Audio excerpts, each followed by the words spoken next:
సంవత్సరం తొలి రోజున వైఎస్ఆర్టీపీ అధినేత్రి వైఎస్ షర్మిల తన కొడుకు పెళ్లి గురించి కీలక అప్డేట్ ఇచ్చారు. వైఎస్ షర్మిల తనయుడు రాజారెడ్డి అమెరికాలో పుట్టి పెరిగిన తెలుగు అమ్మాయి ప్రియా అట్లూరి పెళ్లి చేసుకోనున్నారంటూ గత కొంతకాలంగా సోషల్ మీడియాలో కథనాలు వస్తున్నాయి. అయితే ఇన్ని రోజులు ఈ వార్తలపై పెదవి విప్పని షర్మిల న్యూ ఇయర్ ఫస్ట్ రోజున క్లారిటీ ఇచ్చేశారు.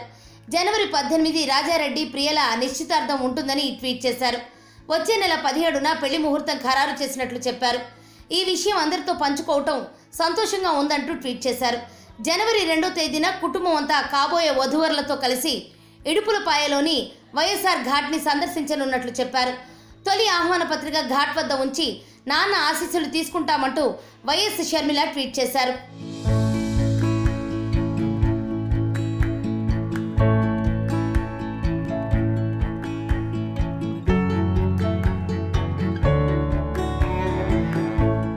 రాజారెడ్డి అమెరికాలోని డల్లాస్ యూనివర్సిటీలో బ్యాచిలర్ అండ్ బిజినెస్ అడ్మినిస్ట్రేషన్ కోర్సును పూర్తి చేశారు. యూనివర్సిటీ నుంచి ఇటీవల పట్టా కూడా అందుకున్నారు. ప్రియా అట్లూరి కూడా అమెరికాలోని పేరున్న విశ్వవిద్యాలయంలో మాస్టర్స్ పూర్తి చేసింది. ప్రస్తుతం అక్కడ ఓ కంపెనీలో ఉద్యోగం చేస్తోంది.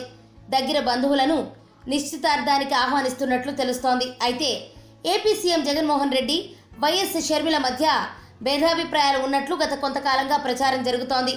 ఇదే సమయంలో షర్మిల ఏపీ పాలిటిక్స్లోకి ఎంట్రీ ఇస్తారని, ఏపీ పీసీసీ అధ్యక్షురాలిగా బాధ్యతలు స్వీకరిస్తారంటూ కథనాలు వెలువడుతున్నాయి. దీనిపై షర్మిల నుంచి ఎలాంటి ప్రకటన లేదు. అయితే ఏపీ పీసీసీ అధ్యక్షురాలిగా షర్మిల బాధ్యతలు స్వీకరిస్తే ఎన్నికల్లో వైసీపీకి ప్రతికూలంగా మారే అవకాశం ఉంది. ఈ నేపథ్యంలో అల్లుడి పెళ్లికి సీఎం జగన్ వెళతారా వెళ్లరా అనేది ఆసక్తికరంగా మారింది.